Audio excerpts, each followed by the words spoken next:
Welcome sa Philippine Island Weather Update. Lagi ninyong kasama sa Balitang Panahon ngayon. Ngayong araw nga ay nagdeklara na ang ating ahensya ng simula ng Northeast Monsoon o amihan. So asahan na nga natin yung paglamig or unti-unting paglamig ng panahon.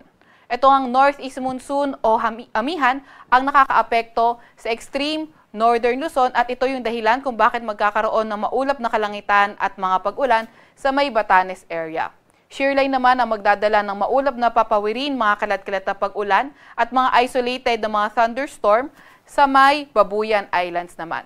Samantalang itong easterlies na nakakaapekto sa may silangang bahagi ng Luzon, magdadala rin ng maulap na papawirin at mga kalat-kalat na pag-ulan, pagkidlat at pagkulog sa may Northern Mindanao at sa may Caraga. So ingat sa ating mga kababayan, lalo na yung mga inuulan ng mga nakaraang araw pa sa mga banta ng pagbaha o hindi kaya pagguho ng lupa. Para naman sa lagay ng panahon sa Metro Manila at sa nalalabing bahagi ng bansa, partly cloudy to cloudy skies sa ating inaasahan na may mga tsansa ng mga localized thunderstorms. At samantalang yung minomonitor nga nating bagyo sa labas ng ating Philippine Area of Responsibility, si Bagyong Manny na tinawag nating Pepito nung nasa loob ng ating PAR ay malayo na nga sa ating bansa at malayo na rin sa ating Philippine Area of Responsibility. Kanina alas 3 ng hapon, ito ay nasa may layong 870 kilometers west ng Lawag City, Ilocos Norte. So posibleng mas lumayo pa siya o matunaw sa mga susunod na araw pa.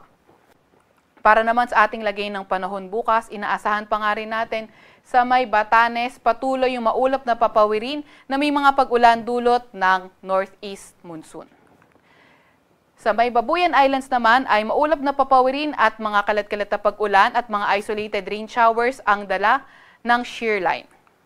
Para naman sa Metro Manila at nalalabing bahagi ng bansa, fair weather conditions pa rin at may mga tsansa ng mga localized thunderstorms. Agwat ang temperatura bukas sa Metro Manila ay 25 to 32 degrees Celsius. 16 to 23 degrees Celsius sa may Baguio, 24 to 31 degrees Celsius sa may Lawag, 24 to 30 degrees Celsius sa may Tugigaraw, at 26 to 31 degrees Celsius sa may Legazpi. Sa may Puerto Princesa naman ay 26 to 32 degrees Celsius at 26 to 33 degrees Celsius sa may Kalayaan Islands. Para naman sa lagay ng panahon bukas sa Visayas, inaasahan pa nga rin natin na magpapatuloy ang fair weather conditions with chances of localized thunderstorms. Sa Mindanao area naman, Caraga at Davao Region, posibleng magkaroon ng mga pag-ulan, pagkidlat, pagkulog ng mga kalat-kalat dahil pa rin sa easterlies.